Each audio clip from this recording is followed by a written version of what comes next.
Champions ट्रॉफीसाठी भारतीय संघाची घोषणा झालेली आहे। रोहित शर्माच्या कर्णधार पदाखाली खेळणाऱ्या या संघामध्ये वेगवान गोलंदाज मोहम्मद शमीचं पुनरागमन झालंय, तर शुभमन गिल उपकर्णधार झालाय।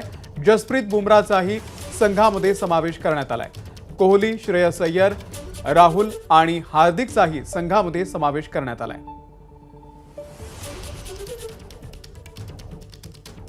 सिद्धेश कांसे आपले प्रतिनिधी अपडेट देतील। सिद्धेश, अमोल, अनुभवी आणि तरुण खेळाडूंचा समावेश असलेली ही टीम चॅम्पियन्स ट्रॉफी खेळण्यासाठी आता दुबईला जाणार आहे। आणि यात सगळ्यात महत्त्वाची बाब ही आहे की 12:30 वाजल्यापासून ते 3 वाजेपर्यंत जवळपास 2.5 तास संघ घोषित व्हायला वेळ का लागला, ह्याचं कारण होतं जसप्रीत बुमराची दुखापत।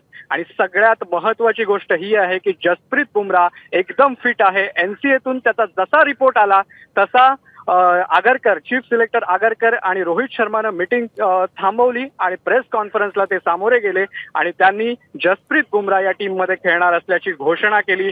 टीम इंडियासाठी ही समाधानाची बाब आहे। दुसरी महत्त्वाची गोष्ट म्हणजे शमीचं पुनरागमन टीममध्ये झालेलं आहे, त्यामुळे एक बॅलन्स टीम चॅम्पियन्स ट्रॉफीमध्ये खेळताना दिसणार आहे। आणि सगळ्यात महत्त्वाचं आणखी एक गोष्ट, हार्दिक पंड्या नव्हे तर आता शुभमन गिल टीम इंडियाचा व्हाईस कॅप्टन असणार आहे। 6 महिन्यांपूर्वीच टीम इंडियानं आयसीसीची एक ट्रॉफी जिंकली आहे, T20 वर्ल्ड कप जिंकला होता। आता दुबईमध्ये टीम इंडिया आणखी एका आयसीसी ट्रॉफी जिंकण्याच्या दिशेनं पाऊल टाकणार आहे। अमोल, तर चॅम्पियन्स ट्रॉफीसाठी भारतीय संघाची घोषणा झालेली आहे। रोहित शर्मा कर्णधार असणार आहे, तर शुभमन गिल हा उपकर्णधार असणार आहे। एबीपी माझा, उघडा डोळे बघा नीट।